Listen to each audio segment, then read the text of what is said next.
Kathleen, and today Larry and I are here with Jenny Mitchell. Hey, Jenny. Hey guys, how are you? We're good. Good. I miss you. Oh, I miss you too. Yeah, what a world. Well, we're so excited that you're here, and you and I have known each other for a very long time. Yeah, it's like 13 years. What? Yeah. Wow. Wow. I mean, I remember your first day, like when you first started, so that just seems wild to me. And now you're the old timer, so. Oh, it's kind of scary being the old timer. Like, I'm like, crap, why do I have to? Yeah, okay. Now I know everything down. Right? I know. You know everybody's size in Raleigh. Yes, I do. Now, Vicky was actually excellent at that. Vicky, I would say something about a person. She's like, oh, they're a size so-and-so. And I'm like, oh. Wow. Wow. She kept it all up here. I love it. Yeah, no. Well, Jenny, tell us, when did you first become involved in theater? Tell us your journey. My journey. So my high school did not have any theater program. There was no theater.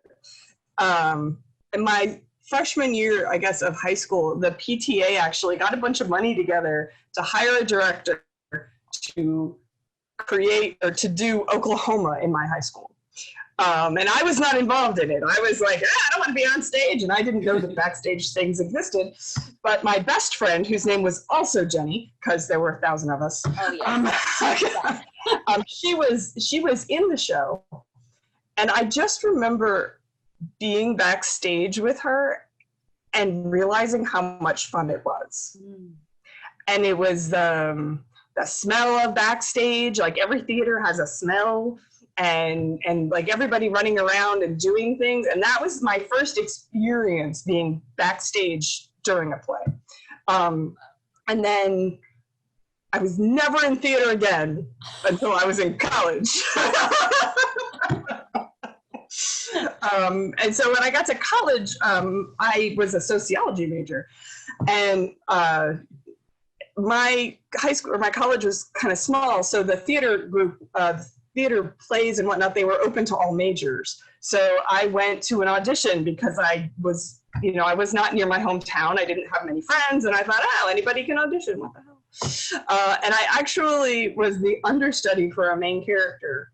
And I never went on stage, but I like went to the rehearsals and learned the blocking and all that kind of stuff. Wow. That's cool. And I'm actually glad that I never went on stage because I was terrified. Like, I was just terrified. That is exciting, though. Wow.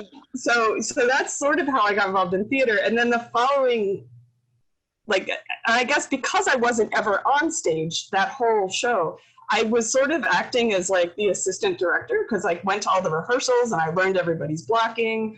And I filled in anytime somebody couldn't be at rehearsal. I knew everybody's blocking and everybody's lines, and that's what I did. But then I started work study in the costume shop. And that is how I actually got involved in costuming. I had never knew how to sew. I never learned to sew until college. Yeah, and when I got my work study job, I only really knew how to sew on buttons. And the shop manager, who was also the theater, the costume design teacher at my college, taught me everything about sewing and design, and they just sort of continued. Wow. Does your friend Jenny still do theater? She did for a while. She actually, we don't talk very much anymore. Yeah. She went to the University of Phoenix, or she went to Phoenix for college, like University of Arizona in Phoenix, something I'm not sure. And she did do theater in college, but now she doesn't. So what's the first play you did costumes for? Not just sew buttons, but you had. Yeah. I'm trying to remember. It was probably one of the student productions because they didn't let sophomores design main stage productions. Right. So it was probably my sophomore year, and it was a student production. And I honestly cannot remember. They were usually one acts or like an evening of one acts is what the students would direct and put on, and like one of the students in the shop would design the costumes for them. I remember doing Same Time Next Year. What was that one? White Comedy, Black Black Comedy White Liars. I think it's like two one acts that are meant to go together, and the two plots don't really have anything to do with each other, but they were written and they're always sort of produced as a set.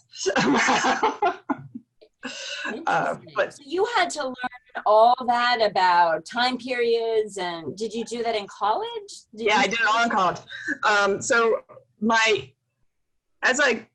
I have a sociology degree too, because I didn't actually declare my theater major until my junior year of college. Oh. So I was in college for 6 years, undergrad. Wow. So that's what happens when you declare a second major in your junior year. How did your family feel about you? How did your family feel about you going into theater in college? Well, my parents were always do what makes you happy kind of parents. Their response was like, well, what are you going to do to make money / if it makes you happy, okay? They had similar reservations about sociology, because sociology is another degree that you really can't do anything with unless you go to grad school. True. So was your the costume person who taught you everything, would you call her your mentor? Oh, definitely. Denise, we're actually still in touch. Her name was Denise Warner. She was the only costume teacher in my college. So, I mean, I had to take my theater degree is a generalized theater degree. So I have also took classes in lighting design and props design, and I skipped set design. But I took all the costume classes that were on the books, and then she and I did independent studies and individualized instructions, so that I took classes that were not on the books. I was the only student, and I designed plays doing that, and it's how I took fashion history. It's how I took costume technology. Oh, okay. And so I did all those things in grad school, I didn't go to grad school. I did all those things in undergrad, just not in the normal way. Right. Now, did she or anybody else ever give you great advice about being a costume designer? I don't know.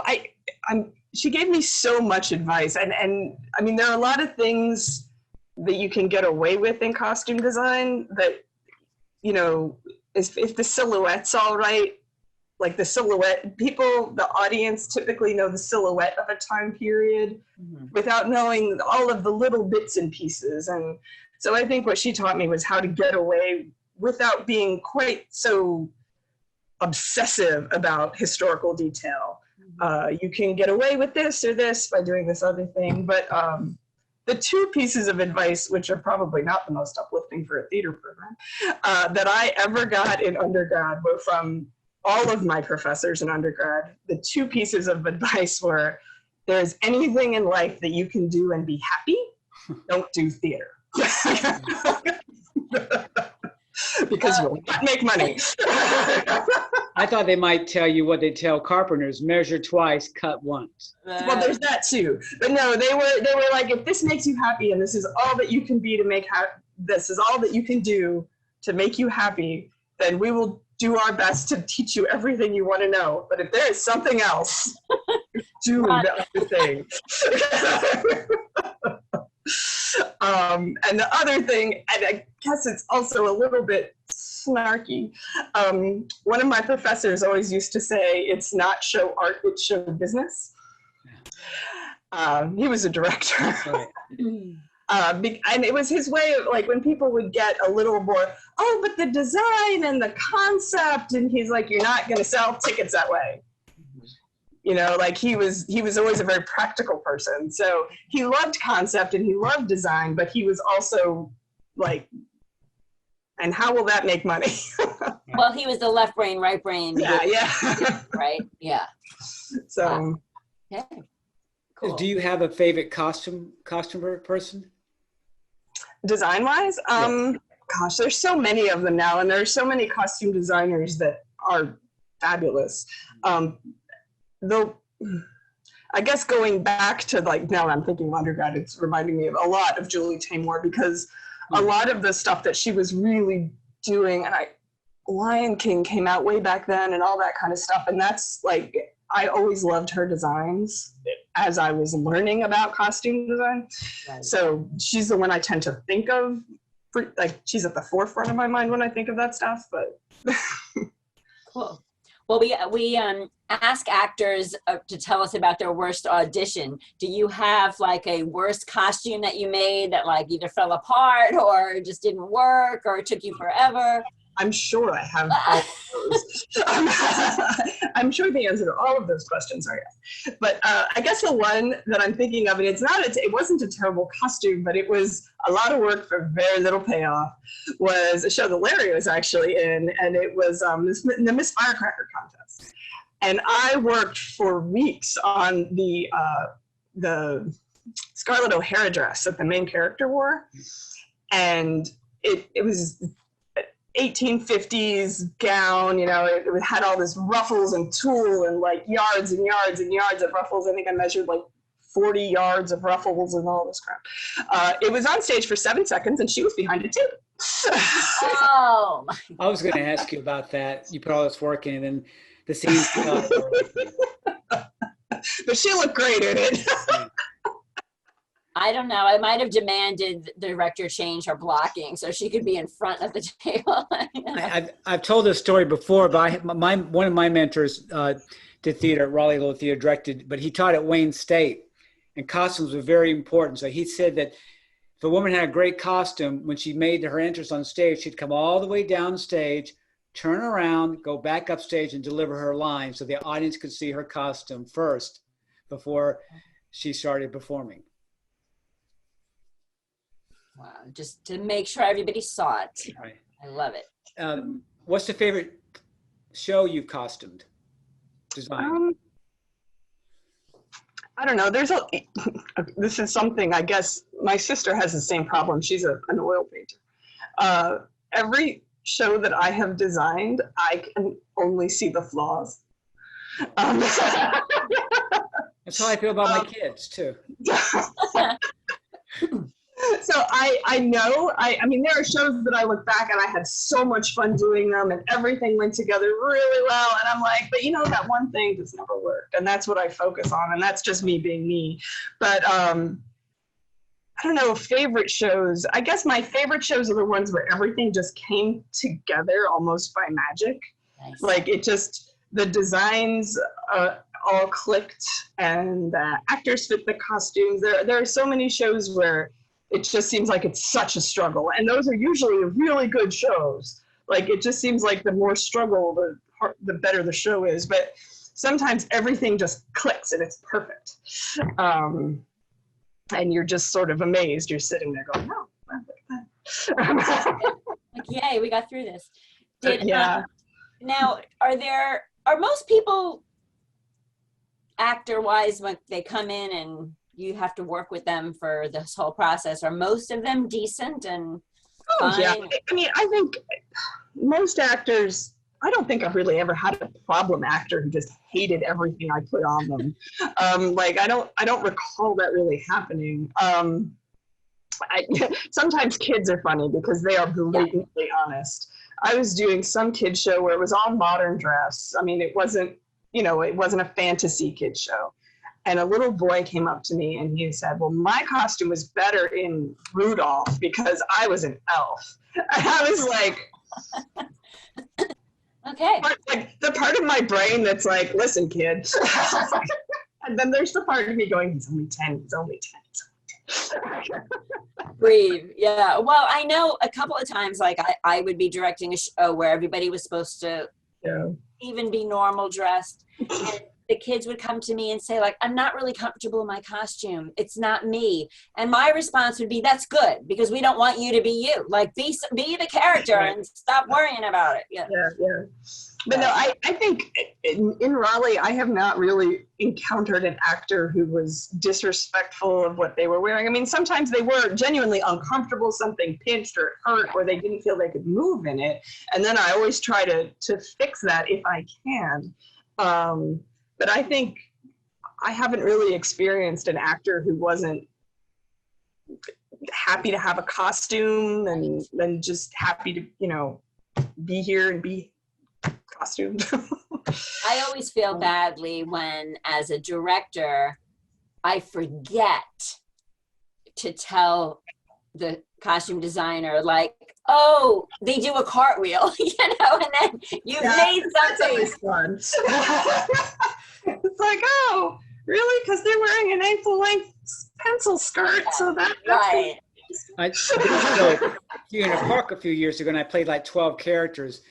And I played an old lady, and I did this kind of falling over the stroller. And Christine told me after the show, it's like, you expose your entire everything when you did the thing. I didn't realize the dress would actually go up, and I would expose the audience and stuff like that. And learned I couldn't run in a dress for an Amish character because the skirt was so low, so tight. When I ran to get in place, I fell down. So. And you have to think about stuff like that, especially on a stage, like a proscenium stage that's up higher than the audience, like the Sutton is. And the Sutton isn't the worst example, but right. It might be a 1960s show, and they might normally have worn a miniskirt in the 60s, but they're not wearing a miniskirt on the Sutton because the first 3 rows will see up their skirt. So you have to think about stuff like that. I'm glad you're thinking about that. That's good. You have one more question about, do you have best moments on stage? But I was going to ask you, like, have you ever been in the audience or you heard that when somebody came out with a great costume, you heard the audience just gasp? Like, oh, I don't know. I mean, we always get that for Cinderella. Yeah. Because everybody's like, oh, Sparkly, how did that happen? But I'm not sure. I mean, some of the costumes that I'm proudest of that happened most recently, I don't really know that that happened because so much else was happening on stage, but I really loved the evening gowns that I made for the Laurens in A Gentleman's Guide. Yeah. I worked pretty hard on those, and I had fun making them, so I think those are some of my favorite recent costumes, but I don't know about audience gasping moments. Right. Well, you're also really amazing at doing the kind of wild, like the kid show costumes. I love fairy tales. I love doing costumes for fairy tales. Those are a lot of fun. Just because you can mix periods and weird fabrics, and it's just you don't have to constrain yourself to make it realistic or in a certain style. It's kind of entertaining.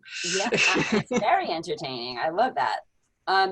Were you ever like during Tech Week watching and then like something terrible goes wrong with the costume in Tech Week and you're just like, oh, Oh yeah. Okay. Oh yeah. And what do you do? It depends on the problem. One of the like during Baskerville, there was a quick change that we just couldn't make happen, and we ended up just cutting the change. And the director said, "We'll just have her shout the line from off stage," because Baskerville was so full of so many quick changes, and this particular one there was probably a way to make it work, but it was already Tech Week, and I would have had to kind of re-rig the costume, not really reconstruct it, but completely rework how it went on her. Mm-hmm. And I don't know that we would have had the rehearsal time to get it right. So we cut that one quick change, but that's the only quick change we cut in that show. It was one of Kirsten's changes. Wow. But yeah, there are times when you're just sitting out in the house watching things go horribly wrong and wondering what's going on backstage. Yeah. Yeah, the sweat. I must bring up the fact though that the dressers the last few years have been absolutely amazing. Like our dressers have saved my ass more than because I can rig a quick change costume, but it still takes a certain amount of time to get things done in the right order, and they have always managed to do it usually better if I involve myself less. So I say, here's the costume, here's how it happens, bye now, and then.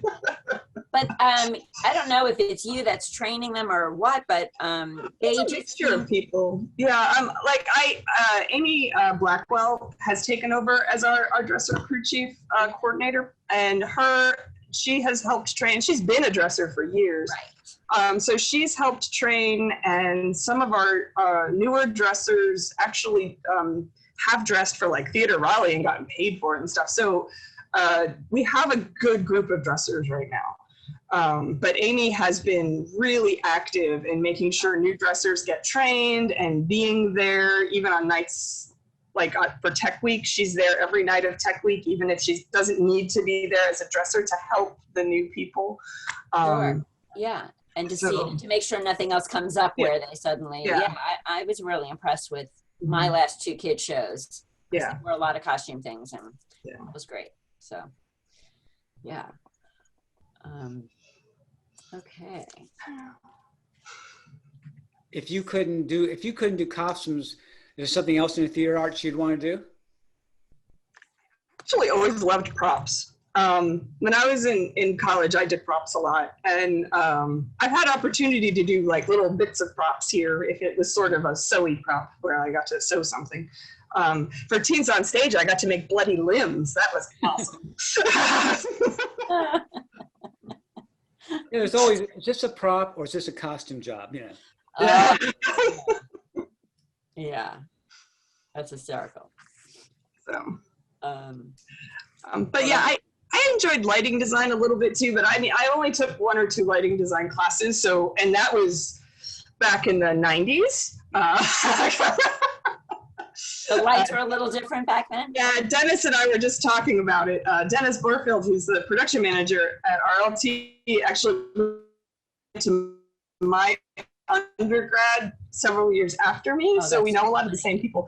But we were talking about the old patch bay that we had. So you used to like take these, like they look like giant plugs, and you would like pull them out of the thing and stick them into another little hole, and you'd so that's how I learned lighting. Right, I remember that. Wow. Like an operator. Yeah. It was like an operator, only with these giant like plug things. Yeah, and it was big enough that like for a show, we did a show called Lear, just Lear. It wasn't King Lear. It was Edward Bond, who was more depressing than Shakespeare. But we had a searchlight, and we actually had a spotlight and a guy on a chair on top of our patch bay. That's how big it was. Wow, that is so funny. Yes. And we would, on that show too, it was such a long show, we had to repatch the show during intermission. So like part of being the board operator was to run backstage during intermission and repatch the whole show for acting. Wow, that is so cool. So cool. Yay, the dark ages. Yes. If you could go back in time and talk to your earlier self when you first started doing costume design, what would you tell yourself? Oh, I don't know. Go to grad school. By the time I finished undergrad with both of my degrees, I have a sociology degree too. I had been in school for 6 years, and I was so tired, and I just didn't want to go to school again for more. But there are gaps in my education that I've had to fill in on the fly, as it were. I had taken a little bit of draping in undergrad. Denise taught me some draping, but not an advanced amount of draping. So I've had to teach myself draping. Wow.